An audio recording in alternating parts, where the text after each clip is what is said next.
There is a principle of power in every person. By the intelligent use and direction of this principle, man can develop his own mental faculties. Man has an inherent power by which he may grow in whatsoever direction he pleases, and there does not appear to be any limit to the possibilities of his growth. No man has yet become so great in any faculty but that it is possible for someone else to become greater. The possibility is in the original substance from which man is made. Genius is omniscience flowing into man. Genius is more than talent. Talent may merely be one faculty developed out of proportion to other faculties, but genius is the union of man and God in the acts of the soul. Great men are always greater than their deeds. They are in connection with a reserve of the power that is without limit. We do not know where the boundary of the mental powers of man is. We do not even know that there is a boundary. The power of conscious growth is not given to the lower animals. It is man's alone, and may be developed and increased by him. The lower animals can, to a great extent, be trained and developed by man, but man can train and develop himself. He alone has this power, and he has it to an apparently unlimited extent. The purpose of life for man is growth, just as the purpose of life for trees and plants is growth. Trees and plants grow automatically and along fixed lines. Man can grow as he will. Trees and plants can only develop certain possibilities and characteristics.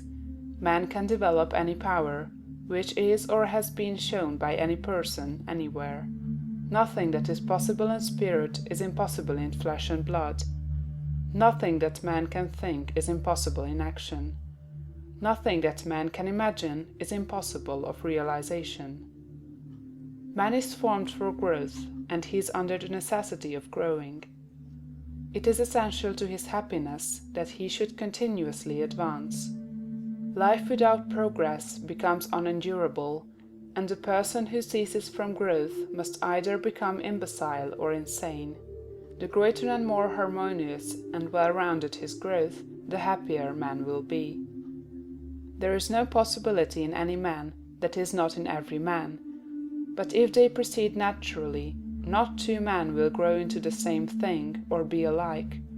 Every man comes into the world with a predisposition to grow along certain lines, and growth is easier for him along those lines than in any other way. This is a wise provision, for it gives endless variety. It is as if a gardener should throw all his bulbs into one basket. To the superficial observer they would look alike, but growth reveals the tremendous difference. So of men and women, they are like a basket of bulbs. One may be a rose and add brightness and color to some dark corner of the world. One may be a lily and teach a lesson of love and purity to every eye that sees. One may be a climbing vine and hide the rugged outlines of some dark rock. One may be a great oak among whose boughs the birds shall nest and sing, and beneath whose shade the flocks shall rest at noon, but everyone will be something worthwhile, something rare, something perfect. There are undreamed of possibilities in the common lives all around us in a large sense. There are no common people. In times of national stress and peril, the cracker-box loafer of the corner store and the village drunkard become heroes and statesmen through the quickening of principle of power within them. There is a genius in every man and woman, waiting to be brought forth. Every village has its great man or woman, someone to whom all go for advice in time of trouble, someone who is instinctively recognized as being great in wisdom and insight. To such a one, the minds of the whole community turn in times of local crisis. He is tacitly recognized as being great. He does small things in a great way. He could do great things as well, if he did but undertake them. So can any man. So can you. The principle of power gives us just what we ask of it. If we only undertake little things, it only gives us power for little things.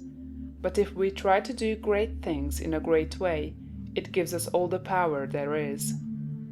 But beware of undertaking great things in a small way. Of that we shall speak farther on. There are two mental attitudes a man may take. One makes him like a football. It has resilience and reacts strongly when force is applied to it, but it originates nothing.